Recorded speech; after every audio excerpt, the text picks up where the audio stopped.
있고 그러한 행함이 우리를 지킨다는 거죠. 그래서 마지막 장면에서 굉장히 예수님께서 강조하고 있는 부분이 행함이 있어야 된다.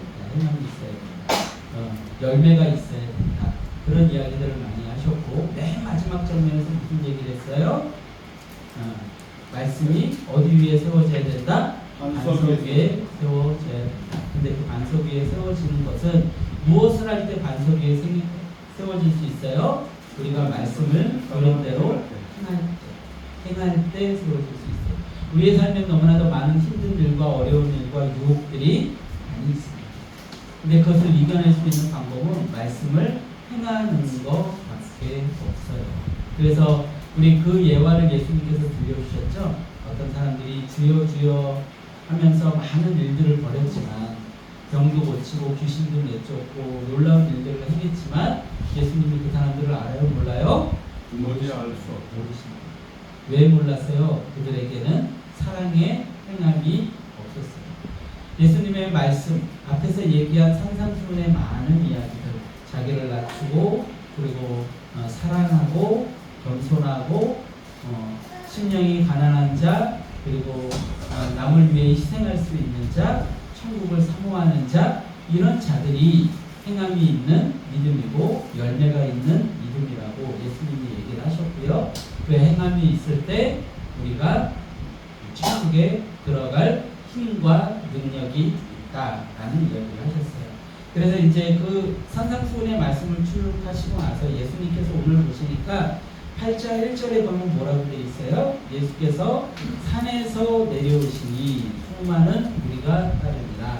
다시 한번 이야기하지만 이스라엘의 그 지역에는 산이 없었어요. 산이. 우리가 알만한 산이 없었는데 예수님이 산상수훈이라고 하신 이야기도 사람들이 그 예수님의 5장, 6장, 7장의 말씀은 산상수훈이라고 이름 붙인 이유도 뭐라고요? 산이 없었지만 거기에 뭐라고 기록이 되어 있어요? 예수님께서 산에 올라가 앉으시니 이러면서 산상수훈의 말씀이 시작이 돼요. 근데 실제적인 산이 아니라 상징적인 산.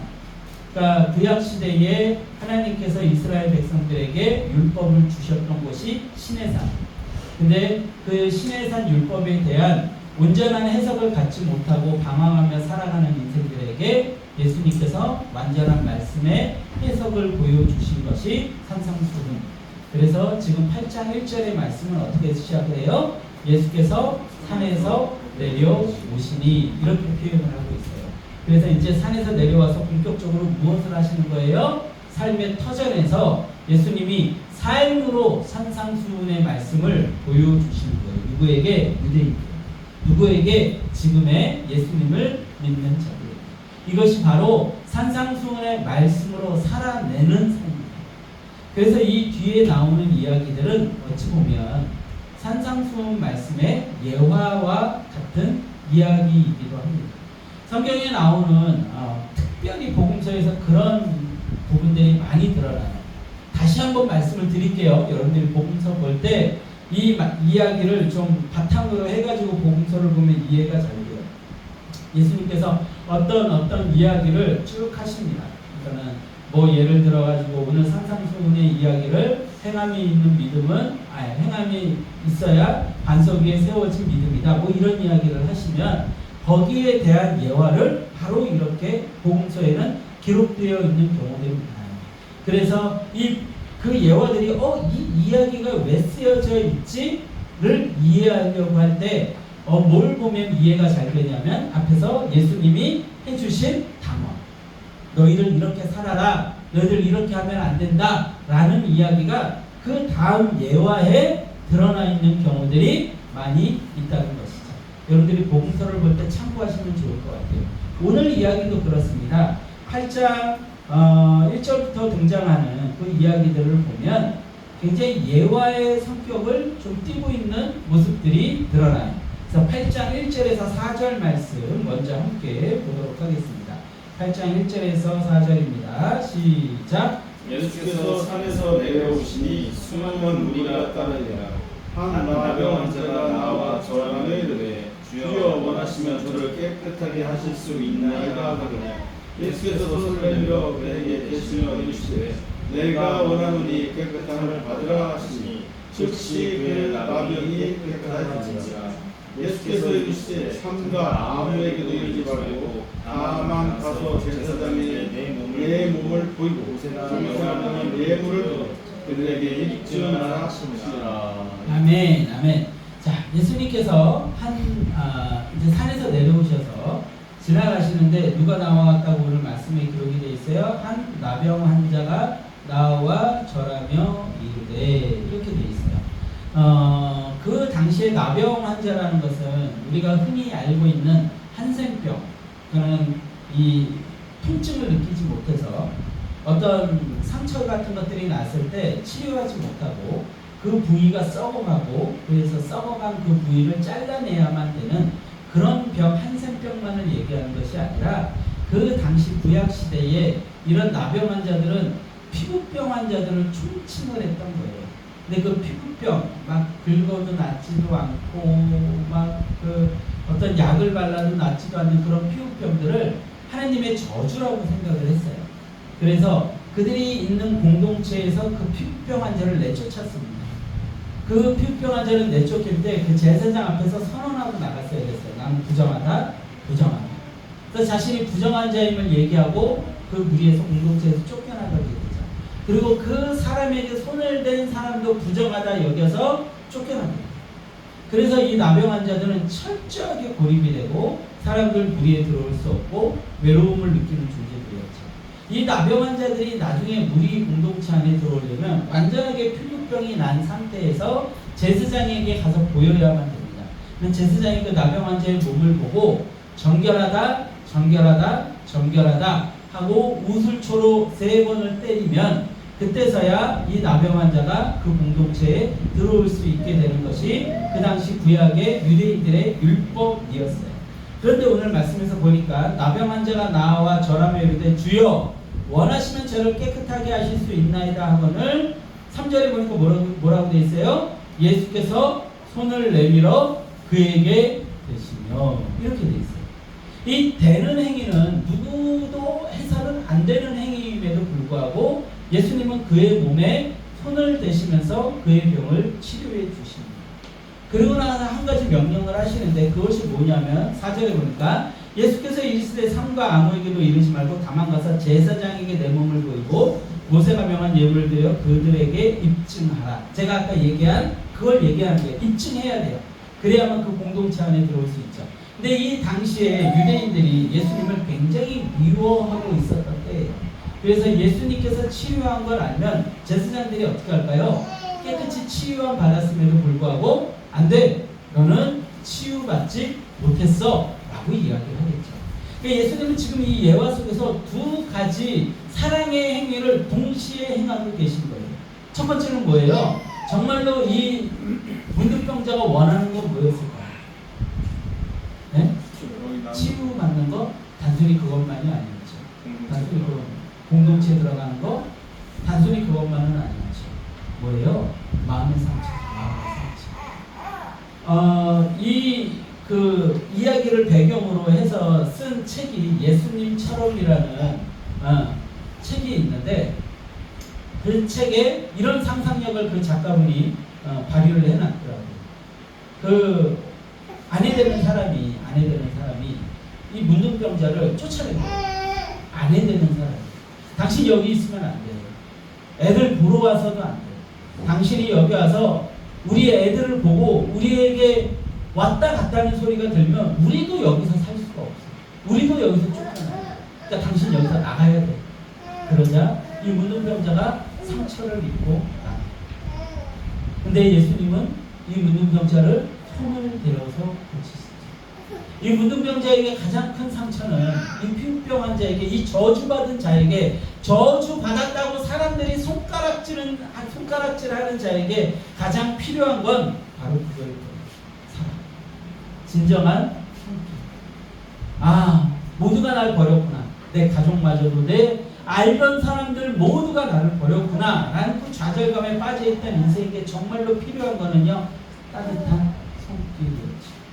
예수님은 그걸 아셨다는 거예요. 예수님이 누군가의 병을 고칠 때 꼭 손을 대야만 고치시는 것이 아니었어요.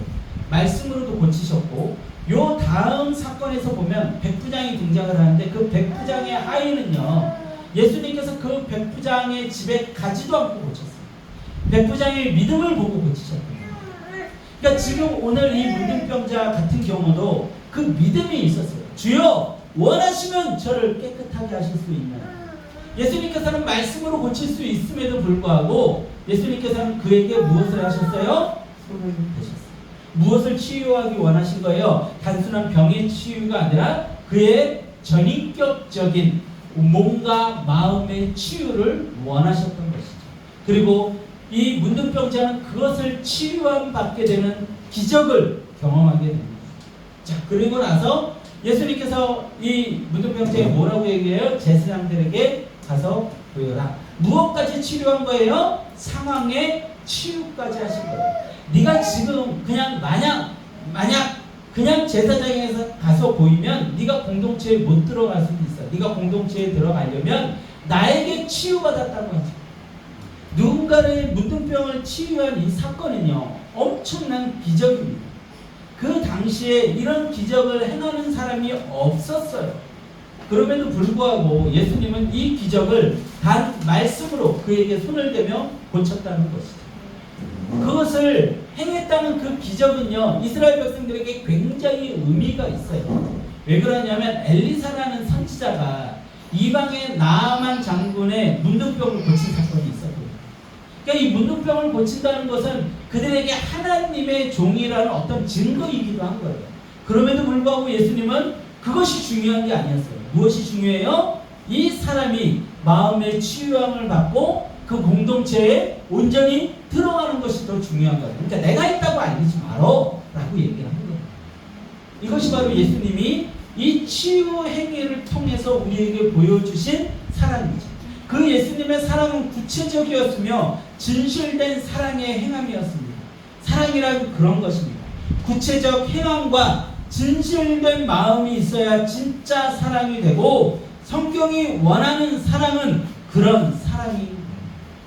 유대 종교 지도자들은 그 사랑이 결여된 율법을 말하였기에 아무런 열매도 없었고 그 열매 없는 행함은 죽은 믿음이었던 것이죠.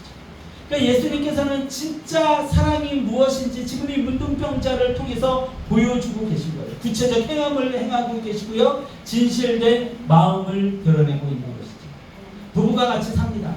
부부가 혼인신고를 하고 같이 산다고 그 부부가 온전히 사랑한다고 할 수 없어요. 부모와 자식이 온전히 사랑한다고 할 수가 없어요. 진정한 사랑은 무엇이 있어야 돼요? 구체적 행함과 진실된 마음이 있어야 돼요. 그것을 사랑으로 느낄 수가 있는 것이죠. 예수님께서 우리에게 보여주고 계신 사랑, 가르쳐주고 계신 사랑, 말씀의 행함은 바로 그런 사랑의 행함이라는 것입니다. 또한 8장 5절에서 13절에 예수님은 또 한 가지 이야기를 우리에게 들려주고 계십니다. 함께 합독해 보도록 하겠습니다. 8장 5절에서 13절입니다. 시작. 예수께서 가버나움에 들어가시니 한 백부장이 나와 간거에 주여 내 하인이 중풍병으로 지에 누워 몹시 괴로워하나이다. 이르시되 내가 가서 고쳐주리라. 백부장이 대답하여 이르되 주여 내 집에 들어오심을 나는 감당하지 못하겠사오니 다만 말씀으로만 하옵소서. 그러면 내 하인이 낫게 싸움나이다. 나도 남의 서에 있는 사람이요 내 아래에도 문제가 있으니 이들어 가라 하면 가고 저들어 오라 하면 오고 내 종들어 이것을 하라 하면 하나이다. 예수께서 들으시고 놀랍게 여겨 따르는 자들에게 이르시되 내가 진실로 너희에게 이르노니 이스라엘 중 아무에게서 아무 이만한 믿음을 보지 못하였노라. 또 너희에게 이르노니 동서로부터 많은 사람인데 이르러 아브라함과 이삭과 야곱과 함께 천국에 앉으려니와 그 나라의 자손들은 아까 얻은 데 쫓겨나 어디서 오며 이를 알게 예수께서 백부장에게 이르시되 가라 내 믿음대로 될지어다 하시니 그 즉시 하인이 나으리라. 아멘, 아멘. 성경에 등장하는 이야기 중에 예수님이 굉장히 좋아하시는 이야기입니다. 그래서 예수님은 이 백부장의 이야기가 후대에까지 남겨지기를 원하셨어요. 지금 어떤 사건이 벌어진 거예요? 여기서 백부장이라는 것은 로마의 일종의 장교인데 조금 우리가 이해해야 될 부분이 있는데 그게 뭐냐면 로마의 이 백부장이라는 건 지금 뭐 우리나라에서 중대장 하면은 어떤 위치에 있어요? 그 100명이라는 중대를 이렇게 다스리다가 뭐 위에서 야 너 딴 데로 전출 가면 전출 가야 되고 뭐 이런 거죠. 단순히 100명의 지도자일 뿐이에요. 근데 이 당시에 100명의 지도자라는 건 귀족이라는 겁니다. 재력이 있다는 거예요. 이 100명이 누가 먹여 살려야 되냐면 이 백부장이 먹여 살려야 돼요. 그러니까 이 백부장이 거느리고 있는 100명이라는 숫자는 굉장히 그 사람의 어떤 힘이나 능력이나 재력이나 이런 것들을 보여주기도 하죠. 그리고 그 당시에 군대라는 것은 지금처럼 뭐 우리나라 군대가 60만이라 그러는데 지금은 뭐 50만 정도 된다고 해요. 요 정도 개념이 아니라 그 당시에는 10,000명, 20,000명, 30,000명이 되면 군단장이라 그래가지고 한 나라의 지도자급입니다. 한 나라의 지도자급. 100명의 지도자라는 것은 로마의 그 문화 속에서 100명의 지도자라는 것은 단순한 위치가 아니에요. 이 사람이 귀족이며 능력 있는 자이며 권력 있는 자임을 뜻하는 상징적인 것이 바로 백부장이죠. 근데 이 백부장이 와가지고 예수님 앞에 무릎을 넙죽 꿇는 거예요. 로마의 백부장이. 근데 예수님에게 뭐라고 얘기를 합니까? 내 하인이 병들었다. 죽게 생겼다는 거예요. 로마의 백부장에게 그 당시 로마 문화 속에서 하인이나 종은 어떤 위치에 있어요? 짐승보다도 못했어요. 짐승보다도 못했어요. 마음껏 자신이 죽일 수 있었고 마음껏 자신이 팔 수도 있었고 마음껏 다뤄도 되는 존재가 바로 종이라는 존재였죠. 하인이라는 존재였죠. 로마는 그 당시에 여러분들이 잘 아시다시피 수많은 정복 전쟁을 일으켰어요. 그 정복 전쟁을 일으켜서 백부장 위치에 있는 사람은 자신이 정복한 그 지역의 사람들을 자신의 종으로 데려올 수가 있었어요. 그러니까 수많은 하인들이 있었죠. 그리고 그들은 자신에게 그저 소모품일 뿐이었어요. 그런데 오늘 놀라운 일이 발생을 하죠. 이 백부장이 예수님 앞에 와서 엎드려서 자기 하인을 고쳐달라고 하는 거예요. 근데 더 놀라운 일이 발생하죠. 예수님이 야, 너 진짜 너의 사랑이 너무나도 깊구나 하고서 그 사랑을 뭘로 여겼어요? 그의 믿음으로 여겨주신 거예요. 그를 의롭다 여겨주신 거예요. 그리고서 그 집에 가려고 하자 이 백부장이 뭐라고 얘기를 합니까? 제 종들도 제가 가라 하면 가고 오라 하면 옵니다. 근데 예수님이 저희 집에 가신다고요? 아니요, 저는 감당하지 못하겠습니다. 그저 말씀으로 명령만 해주십시오. 지금 뭘 선포하고 있는 거예요? 백부장이 내가 당신의 종입니다. 종이라는 게 어떤 존재인지 알아요. 이 백부장은 너무나도 잘 알아요. 그런데 예수님 앞에 이 백부장은 자신이 종임을 고백하고 있는 거예요. 예수님이 깜짝 놀랍니다. 깜짝 놀랍니다. 그리고 뭐라고 얘기를 해요? 이만한 믿음을 보지 못하여. 누구 중에서? 이스라엘 중에서. 가장 믿음이 많아야 돼. 가장 사랑이 많아야 돼. 그 이스라엘 안에, 유대인 안에 이 백부장만한 사랑을 가진 자가 없는 거예요. 여러분들 계속해서 성경은요 믿음과 사랑을 등치해 놓습니다. 같은 영역에 놔요. 믿음이 있는 자가 사랑을 하고요. 사랑으로 믿음이 증거돼요.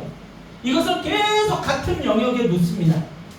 그러니까 지금 이 백부장의 사랑의 이 모습을 무엇으로 보신 거예요? 하나님에 대한 믿음으로 본 거예요. 그리고 그 믿음이 지금 사랑으로 증거되어지고 있는 거죠.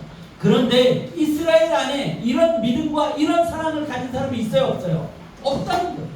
하나님의 말씀을, 그 구약의 말씀을 그토록 많이 말씀에도 불구하고 그 사랑을 아는 자가 없는 거예요. 그 사랑을 행하는 자가 없는 거예요. 그래서 예수님께서 이 땅에 오셔서 다시 그 사랑을 회복시키시는 거죠. 하나님에 대한 사랑, 그 하나님에 대한 사랑이 있으면 선악과를 먹었을까요? 안 먹었을까요? 안 먹었어요. 그러니까 여러분들 믿음이라는 건 무엇으로 증거돼요? 사랑으로 증거되고요. 사랑을 할 수 있는 건 무엇이 있어야만 사랑을 할 수 있어요? 믿음이 있어야만 사랑을 할 수가 있어요. 그런데 아담과 하와는 하나님을 사랑하지 않았던 거죠. 너무 단순한 이야기예요. 제가 누군가를 사랑해요. 그럼 그 사람이 이야기한 이야기를 소중히 여깁니다. 근데 그걸 소중히 여기지 않아요? 사랑하지 않기 때문이죠. 그 사람이 나에게 원하는 것을 지키려고 애를 씁니다. 사랑한다.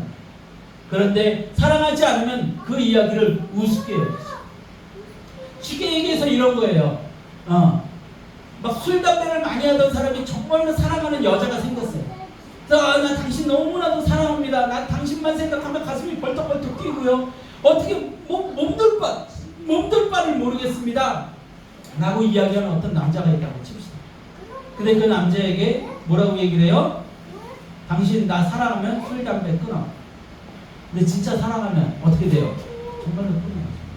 그리고 평생 안 해요. 그게 사랑의 힘이에요. 근데 그렇게 하는 사람 많지 않죠.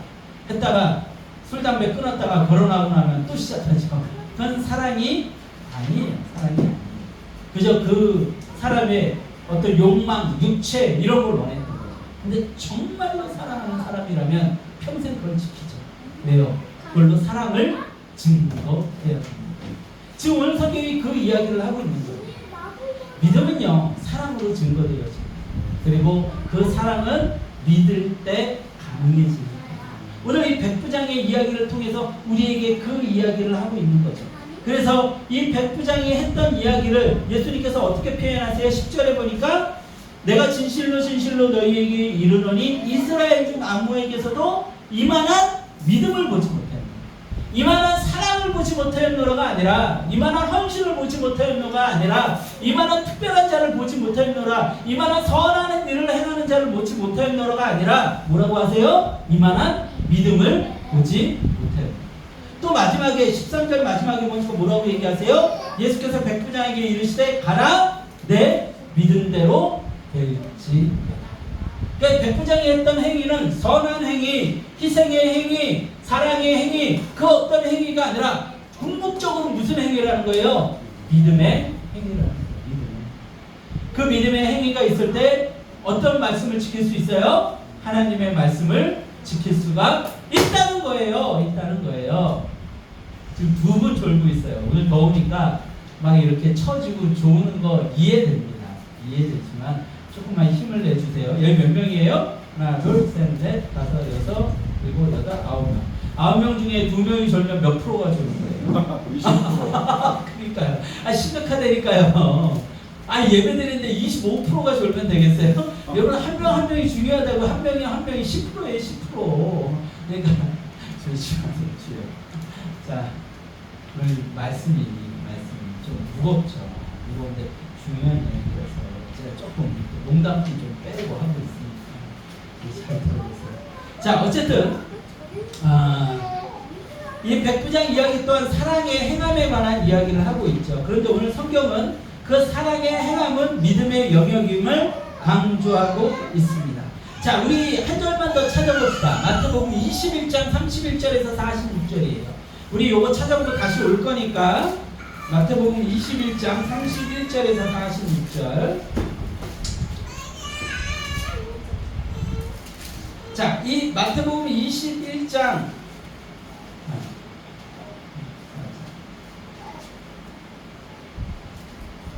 잠깐만요. 죄송합니다. 25장이요. 25장. 마태복음 25장 31절에서 46절. 25장. 자, 마지막에 관한 이야기가 24장, 25장, 26장에 등장을 해요. 종말에 관한 이야기들이. 그 이야기를 하면서 유대인들에게 정말로 마지막에 중요한 이야기를 하나를 던지고 계신데 그 이야기가 바로 이거죠. 그러니까 지금 계속해서 마태복음은 유대인들에게 어떤 이야기를 하고 있냐면 너희들 믿음이 있니? 그 믿음이 사랑으로 증거되고 있니? 그 이야기를 하고 있는 거예요. 너희 마지막에 심판받을 텐데 그때에 너희들이 사랑이 없으면 믿음이 증거되지 못하고 믿음이 증거되지 못하면 너희들 천국에 들어갈 수 없어. 너희 유대인이지만 천국 백성 아니야. 착각하지 마. 천국 백성은 이런 자들이 천국 백성이야. 이렇게 준비돼야 돼. 라는 이야기를 24장부터 쭉 하고 계신 거예요. 그러면서 25장에 이 이야기를 지금 하고 계신 거죠. 자, 제가 봉독합니다. 좀 길어서. 마태복음 25장 31절에서 46절 제가 봉독합니다. 인자가 자기 영광으로 모든 천사와 함께 올 때 자기 영광의 보좌에 앉으리니 모든 민족을 그 앞에 모으고 각각 구분하기를 목자가 양과 염소를 구분하는 것 같이 하여 양은 그 오른편에 염소는 그 왼편에 두리라. 그때 임금이 그 오른편에 있는 자들에게 이르시되 내 아버지께 복받을 자들이여 나와 창세로부터 너희를 위하여 예비된 나라를 상속받으라. 지금 어떤 자들에게 얘기하고 계신 거예요? 천국 들어갈 자들, 하나님 나라를 상속받을 자들에게 얘기를 하고 계신 거예요. 35절입니다.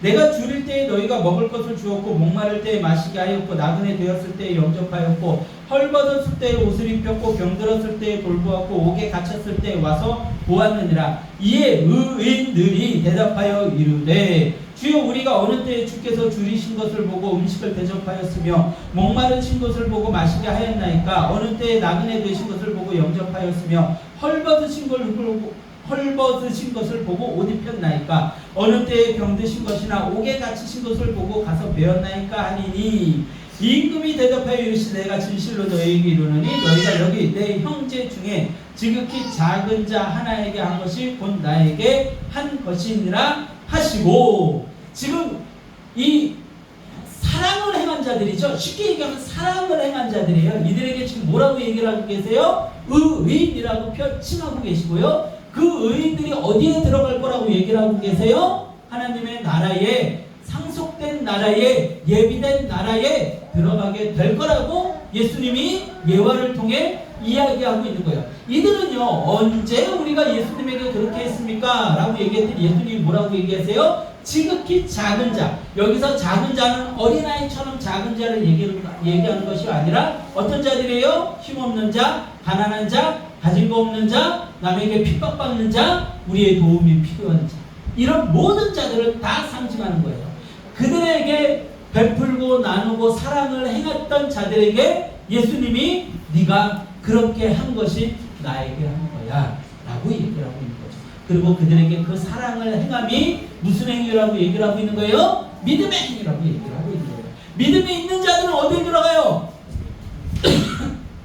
구원받아 천국에 들어가는 거죠. 자, 계속 41절에 봅시다. 또 왼편에 있는 자들에게 이르시되 저주를 받은 자가 나를 떠나 마귀와 그 사자들을 위하여 예비된 영원한 불에 들어가라. 어디에 가라는 거예요? 지옥에 떨어지게 될 것이다 라고 얘기되어 있죠. 42절부터 자 41절 여기서 부연설만 딱 하나만 하고 넘어갑시다. 여기 보니까 예수님이 뭐라고 되어 있어요? 마귀와 그 사자들을 위하여 예비된 영원한 불에 들어가래요. 그러면 마귀와 그 사자들도 나중에 어떻게 돼요? 영원한 불에서 심판받게 되는 거죠. 거기 들어가가지고 마귀나 귀신들이 간수행위하는 거 아니에요. 이런 식의 천국에 관한, 지옥에 관한 예언하는 사람들 보면 또 이상한 꿈 꾸고 하시면 돼요. 성경에 분명히 나오잖아요. 마귀와 사탄도 같이 심판받으러 가는 거예요. 자, 42절부터 봅시다. 내가 줄일 때에 너희가 먹을 것을 주지 아니하였고 목마를 때에 마시게 하지 아니하였고 나그네 되었을 때에 영접하지 아니하였고 헐벗었을 때에 옷 입히지 아니하였고 병들었을 때와 옥에 갇혔을 때에 돌보지 아니하였느니라 하시니 그들도 대답하여 이르되 주여 우리가 어릴 때에 주께서 줄이신 것이나 목마르신 것이나 나그네 되신 것이나 헐벗으신 것이나 병드신 것이나 옥에 갇힌 것을 보고 공양하지 아니하다니까. 이에 임금이 대답하여 이르시되 내가 진실로 너희에게 이르노니 이 지극히 작은 자 하나에게 하지 아니한 것이 곧 내게 하지 아니한 것이니라 하시니라. 그들은 영벌에 의인들은 영생에 들어가리라 하시니라. 아멘. 아멘. 네. 지금 이 이야기의 지금 대상자가 누구라고요? 유대인들. 유대인들은 하나님의 말씀을 아는 자들이었어요? 모르는 자들이었어요? 아는 자들이었죠. 구약의 말씀을 달달달달 외우는 자들. 근데 그들이 율법을 행한다고 하면서 뭐가 없었어요? 믿음도 없었고 사랑도 없었어요. 그래서 그들의 사랑 없음이 지금 예수님은 뭐라고 책망하시는 거예요? 너희에게 믿음이 없다. 너희들 그 율법 지키는 거 믿음으로 지키고 있는 거 아니고 하나님을 사랑해서 지키고 있는 것이 아니야. 예수님이 신명기 말씀을 인용하셔서 뭐라고 얘기하셨어요? 모든 율법은 어디에 들어있다고요? 하나님 사랑과 이웃 사랑 두 가지에 다 들어가 있는 거예요. 사랑의 완성은 사랑이라고 얘기를 하셨어요. 그럼에도 불구하고 이 유대인들은 말씀을 기억하고 있는데 사랑하지 않았죠. 기가 막힌 이야기가 바로 그 뒤에 등장을 하는데요. 26장 1절에서 4절에 보면 이런 장면이 등장을 합니다. 예수께서 이 말씀을 다 마치시고 제자들에게 이르시되 너희가 아는 바와 같이 이틀이 지나면 6월절이라 인자가 십자가에 못 박히기 위하여 팔리리라 하시더라. 그때에 대제사장들과 백성의 장로들이 가야바라 하는 대제사장의 관정에 모여 예수를 흉계로 잡아 죽이려고 의논하되. 기가 막힌 장면이 등장을 하죠. 예수님의 이 이야기를 듣고 이들은요, 우리가 사랑이 없었구나, 율법을 깨닫지 못했구나, 믿음이 없었구나 라고 고백을 한 것이 아니라 누구를 지워버리려고 했어요? 예수님을 지워버리려고 했어요. 말씀 되신 예수님을 그들의 마음에서 지워버리려고 하고 죽이려고 작정하고 죽이려고 계략을 품고 있었던 거예요. 예수님의 십자가의 죽음을 이들이 이해하지 못했죠. 그래서 이 땅에서도 마찬가지예요. 우린 좁은 길을 가고 있다 그랬죠. 세상은요, 우리를 죽이려고 해요. 예수님의 이야기가 어때요? 불편해요. 예수님은 이들에게 뭐라고 얘기하세요? 너희들이 지옥 갈 거야.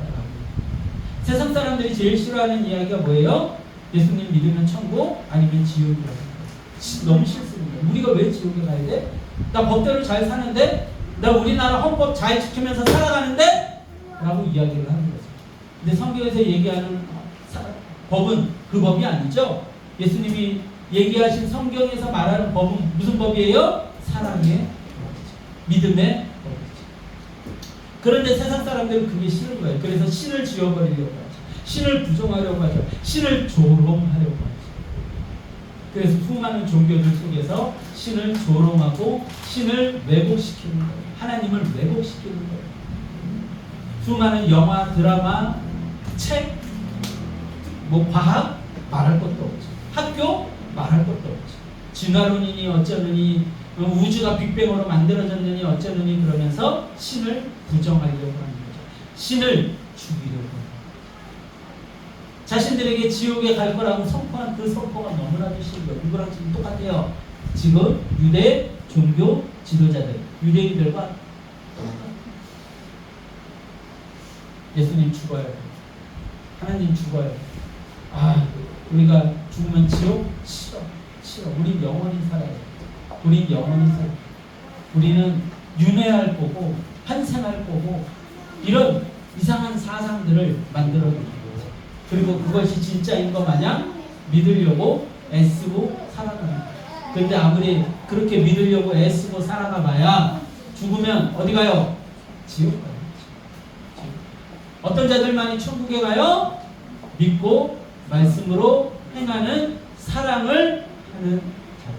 그들이 천국에 들어가게 된다는 것이죠. 믿음이 있는 의인은 사랑을 행하게 되어 있습니다. 마태복음은 끊임없이 사랑을 행하지 않는 거짓 믿음을 가진 유대인들과 그 종교 지도자들을 꾸짖습니다. 그리고 지금 이 시대를 살아가는 우리를 꾸짖고 있는 거예요. 너희에게 사랑이 있느냐? 행함이 있는 사랑이 있느냐? 진실된 사랑이 있느냐? 구체적인 사랑이 있느냐? 사랑이 없어? 미안하지만 그런 장로 천국에 들어가지. 그 사랑이 열매로 우리는 즐거워야죠. 여러분, 교회 큰 교회 다녀봐서 여러분들 알 거예요. 자, 우리 이양희 권사님, 그 큰 교회 한 두 군데 이렇게 다녀보셨잖아요. 근데 거기에 있는 사람들이 교회 다닌다고 해서 다 사랑을 행하던가요? 아니요. 대답이 없으셔요. 다 사랑을 행했어요? 그러지 못한 사람들이 많이 있었어요. 그러면 그들은 어떻게 돼요? 교회 다닌다고 해서 지금 똑같은 거예요. 유대인들과 똑같은 거예요. 유대인들도 매일매일 시장 어귀에 서서 손들고 기도했고요. 매일매일 하나님 앞에 말씀을 외우고 기도를 한다고도 했고요. 일주일에 한 번씩 안식일이면 회당에 모여서 말씀을 들었고요. 하나님을 믿는다 하면서 성민이라고 하면서 그랬어요. 그런데 어떻게 됐어요? 예수님이 십자가에 못 박혀 죽게 되었죠. 누가 죽였어요? 유대인들이 죽였어요. 싫어서. 예수님이 싫어서 유대인들이 죽였어요. 그리고 나서 어떻게 됐어요? 어떻게 됐어요? 그 성전은 무너져 버렸어요. 그 성전에서 우리가 예배드리면 다 될 줄 알았는데, 그러면 거기서 우리가 율법을 지키고 안식일을 지키고 그러면 다 될 줄 알았는데, 그 성전이 싹 돌 위에 돌 하나도 남김없이 싹 무너져 버렸어요. 예수님이 뭐라고 했어요?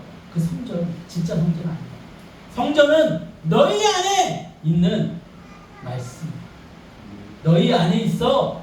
나야 나. 내가 성전이야.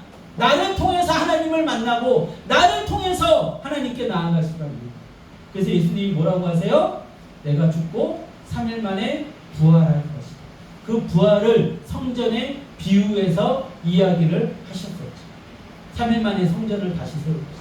주변에 있는 사람들 깔깔거리고 비웃고, 근데 예수님은 정말로 십자가에서 죽으시고 3일 만에 부활하시고 성전을 완성하셨어요. 그래서 예수님을 통해서만, 그 성전 되신 예수님을 통해서만 하나님을 만날 수가 있는 거예요. 이 건물 성전 아니에요. 그러니까 우리가 가정교회로 가잖아요. 그 가정에서 예배 드릴 때 그곳에 누가 계시면, 예수님이 계시면, 내 안에 누가 계시면, 예수님이 계시면 그곳이 어디다? 성전이다. 성전. 크게 만들어놓은 몇 천억짜리 사랑의 교회, 몇 천억짜리 저 여의도 순복음교회가 성전이 아니라고요. 그런 수천억짜리 교회들은 나중에 뭐만 돼요? 분쟁거리만 돼요. 분쟁거리만. 몇 천억이 걸려있거든요. 여러분 생각해보세요. 여의도 그 노다지 땅에 세워져 있는 그 여의도 순복음교회, 몇 천 평의 그 교회가 나중에 문제거리가 될지 안 될지. 지금도 문제거리가 돼요.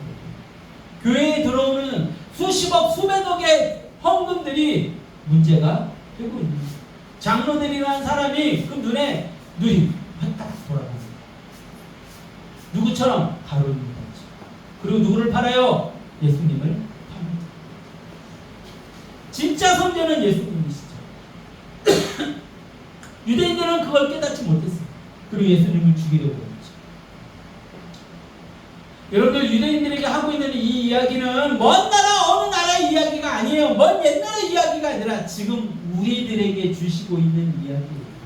우리가 온전히 그 성전 속에서 하나님의 말씀을 깨달아 예수님을 닮아 사랑을 행하지 아니하면 우리 또한 어떻게 돼요? 유대인들처럼 버림받게 돼요.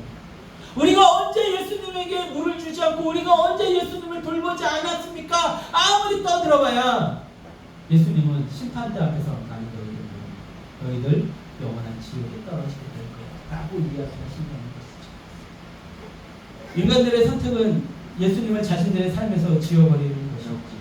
하지만 예수님은 그 모든 그 시도는 실패할 것이라고 이야기하고 있습니다. 자, 우리 아까 다시 본문 말씀으로 돌아가서 마지막 장면 우리 보도록 하겠습니다. 마태복음 8장 14절에서 17절이에요. 마태복음 8장 14절에서 17절 같이 합독합니다. 시작. 예수께서 베드로의 집에 들어가사 그의 장모가 열병으로 앓아가는 것을 보시고 그의 손을 만지시니 열병이 떠나가고 여인이 일어나서 예수께 수종드리더라. 저물매 사람들이 귀신 들린 자를 많이 데리고 예수께 오거늘 예수께서 말씀으로 귀신들을 쫓아내시고 병든 자들을 다 고치시니 이는 선지자 이사야를 통하여 하신 말씀에 우리의 연약한 것을 친히 담당하시고 병을 짊어지셨다 함을 이루려 하십니다. 아멘, 아멘. 예수님께서 베드로의 장모를 고치시는 장면인데, 오늘 보니까 거기에 수많은 사람들이 귀신 들린 자들을 많이 데리고 왔다고 되어 있어요. 16절에 보니까 뭐라고 되어 있습니까? 저물매 사람들이 귀신 들린 자를 많이 데리고 예수께 오거늘 예수께서 뭐라고요? 말씀으로 귀신들을 쫓아내시고 병든 자들을 다 고치시니, 귀신들을 쫓아내고 병든 자들을 고치는 그 힘이 지금 어디서 나오고 있다고 예수님께서 얘기해 주고 계세요? 말씀에서 나오는 거예요. 말씀에서. 그리고 그 말씀을 믿는 그 믿음이 사랑으로 이어지고 그 사랑이 결국은 우리의 능력이 되는 거예요. 예수님께서 계속해서 유대인들에게 뭘 얘기를 하고 있는 거예요? 저희들 말씀대로 행하지 아니하면, 사랑하지 아니하면 그 이야기를 하고 있습니다. 제가 한번 정리를 해봤습니다. 이제 마지막 선포예요. 귀를 쫑긋 세우시고 외울 수 있으면 외워보세요. 똑똑한 사람은 한번 외울 수 있으면 외워보세요.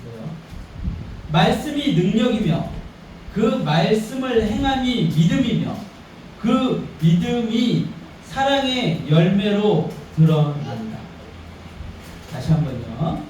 말씀이 능력이며 그 말씀을 행함이 믿음이며 그 믿음은 사랑의 열매로 드러납니다. 아멘. 아멘. 혹시 외우십니까? 저도 못 외웠어요. 되게 헷갈리죠. 정리를 하면 돼요. 정리를. 말씀이 뭐예요? 능력인 거예요. 그 말씀을 행함이 뭐예요? 믿음이죠. 그리고 그 믿음은 사랑의 열매로 드러난다. 말씀, 믿음, 사랑.